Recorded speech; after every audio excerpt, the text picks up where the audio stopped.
Hello and welcome to a series of video tutorials from Information Security and Business Continuity Academy.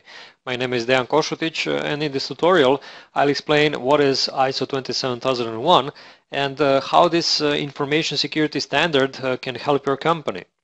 So there are many myths about ISO 27001, ranging from it's only a bunch of documents, or it requires a huge investment in technology, all the way to we'll implement it in 60 days, or we'll give it to our IT guy and he'll handle it quickly. Well, all this is wrong. And these kinds of myths are discouraging a lot of companies from implementing a standard that could actually help them be more competitive and eventually decrease their costs. So in this tutorial, I'll explain the basics of information protection and how to use ISO 27001 as a framework for managing such a process. So let me start with the explanation of the purpose of this standard. So the purpose is the preservation of confidentiality, integrity, and availability of the information. So confidentiality basically means that only authorized persons can access certain information. And integrity means that only authorized persons can change or edit the information in a specified way. So this means that the information is not going to be changed by an unauthorized person or in some way that is not allowed. And availability means that information has to be available to all the persons who need them in the specified time. Or let me explain it in a simple example. So let's say I go to the bank and want to open a savings account with $10,000. So first of all, I don't want anyone else to know about this $10,000. So only the bank and the financial authority will be able to know this information. So this is confidentiality. Next, I want this $10,000 to remain $10,000 plus the interest.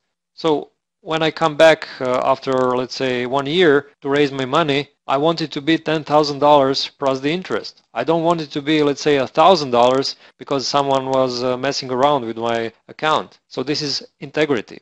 And also, when I come to the bank to take my money, I don't want, the bank to tell me, we are sorry, our system is down, so we can't do anything about it. So I want this information to be available so that I can get my money. Okay, now, how can we protect the confidentiality, integrity, and availability? So let me use my favorite example. So let's say you leave your laptop frequently in your car. So chances are, sooner or later, this will happen. I mean, it will get stolen. So what can you do to decrease the risk to your information? So you have to apply some controls or safeguards. So first of all, you can write a procedure which defines that you cannot leave the laptop in your car. Also, you can protect your laptop with a password. So if it gets stolen, that it will be more difficult for someone to access your information.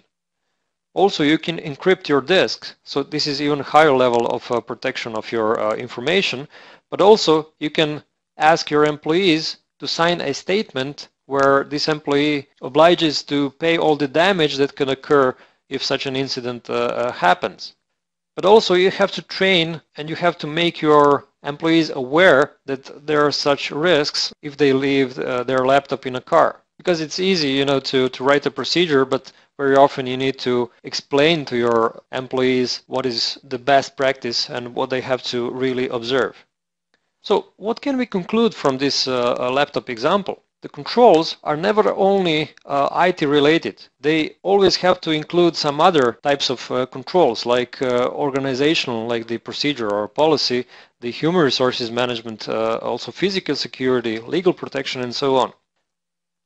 Also, information security can never be based only on one control. It has to be a set of combined controls, because only all these controls together can provide a acceptable level of security. Now, imagine you have a company with, let's say, 100 laptops and various servers and a complex network, a lot of sensitive information in paper media, in digital media, many contractors, and so on. So if you thought that protecting a single laptop was easy, probably managing the security of all these assets together is quite a challenge. And for all this, you need a system. And ISO 27001 describes the Information Security Management System, or often called ISMS. So how do you set up an ISMS? First, you need to find out what can go wrong with your information, and that is which threats can endanger the confidentiality, integrity, and availability of each and every information in your company. And this is done through a process called a risk assessment. Okay, and once you know where the risks are, you need to select appropriate controls or safeguards for each risk you find unacceptable. And ISO 27001 offers 133 controls in its Annex A. And where ISO 27001 is especially good is that it enables you to do this process in a systematic way so that you wouldn't forget anything that is important.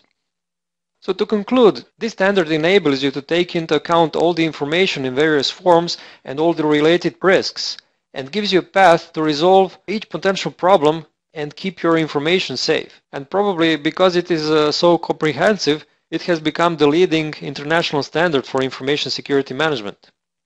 And this is it.